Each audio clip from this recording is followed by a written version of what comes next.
আমি এর আগেও বলেছি, এখনো বলছি, সো পারিবারিক বন্ধনটা খুব দরকার হয়। তো দ্যাট মিনস হচ্ছে দিন শেষে সত্যেরই জয় হয়। আবার একটু পরের, আমার যতটুকু ক্লিয়ার করার আমি দেখেন ক্লিয়ার করেছি, এটাই যে আমি প্রুভ করতে পেরেছি। সেই রিপোর্ট একটা এখানেও পাঠিয়ে দিচ্ছে এই সমস্ত রিপোর্টের পর, বিকজ তারাই ইনভেস্টিগেশন করে বের করবে, তারাই খুঁজে বের করবে যে বাকিটা তো আমার আইনের প্রতি অগাধ বিশ্বাস এবং আমার বিশ্বাস যে তারাই হচ্ছে এগুলো সব ইনভেস্টিগেশন করে বের করে। শার্লিনকে নিয়ে ডিএনএ টেস্ট করালেন অভিনেতা শাকিব খান। অভিনেতা শাকিব খান প্রথম থেকেই বলে এসেছে শার্লিন তার সন্তান না, বুবলি তাকে ঠকিয়ে বাচ্চা নিয়েছে। শাকিবের কথায় বুবলি কিংবা অপু বিশ্বাস দুজনাই তার এখন অতীত। তার জীবনে বর্তমান বলে কোনো নারীই নেই। সন্তানদের দায়িত্ব সে বরাবরই নিতে পছন্দ করে।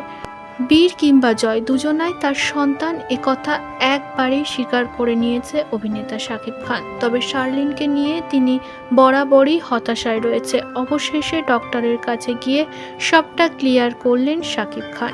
জানিয়েছে, আমি যেটা করার সেটা তো করেই দিয়েছি, বাকিটা সবটাই জানাবে ডক্টর নিজে। কিছু মাস আগে ছোট্ট একটি স্ট্যাটাসের মাধ্যমে সকলকে ক্লিয়ার করেছিল পৃথিবীতে এসেছে ছোট্ট কন্যা সন্তান শার্লিন, বাবা মা শাকিব খান ও শবনম বুবলি।